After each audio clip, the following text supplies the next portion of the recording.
ओम गणेशाय नमः। आप सभी को सफला एकादशी की हार्दिक शुभकामनाएं। सफला एकादशी के व्रत के दिन यदि आप कथा नहीं सुनते हैं तो आप अपने व्रत को अधूरा ही समझें, क्योंकि व्रत का फल तभी मिलता है जब हम व्रत की कथा सुनते हैं और शाम को भगवान की आरती भी करते हैं। तो आइए शुरू करते हैं। सफला एकादशी इस बार 26 दिसंबर को पड़ रही है और यह पौष माह के कृष्ण पक्ष की एकादशी तिथि सफला एकादशी के नाम से जानी जाती है।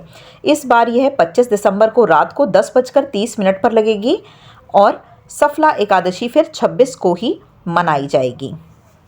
सफला एकादशी की व्रत कथा के अनुसार चंपावती नगरी में महिष्मत नाम के राजा के 5 पुत्र थे।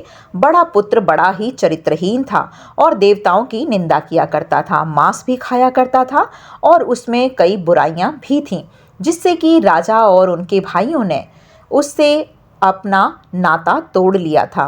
उस लड़के का नाम लुम्बक रखा था। इसके बाद उसके भाइयों ने उसे राज्य से भी बाहर निकाल दिया। इसके बाद भी वह नहीं माना और उसने अपने ही राज्य को, नगर को लूट लिया।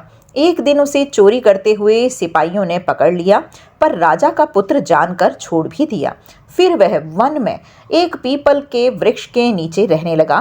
पौष की कृष्ण पक्ष की 10वीं के दिन वह सर्दी के कारण बहुत ही कमज़ोर हो गया। उसमें खाना लाने तक की भी शक्ति ना थी। ऐसे में उसे कुछ फल तोड़े, लेकिन रात होने के कारण खा ना सका और यह बोल दिया कि भगवान अब आप ही इसे खा लो। इस तरह रात भर जाग कर उसने वो रात बिताई। इस प्रकार रात्रि जागरण और दिन भर भूखे रहने के कारण उसे सफला एकादशी का व्रत भी हो गया। तब उसे सफला एकादशी के व्रत के प्रभाव से राज्य और पुत्र का वरदान मिला। इससे लुम्बक का मन अच्छे की ओर प्रवृत्त हुआ और तब उसके पिता ने उसे राज्य प्रदान किया।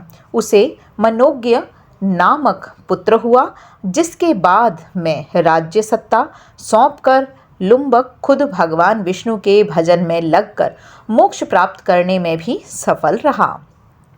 बोलो लक्ष्मी नारायण भगवान की जय।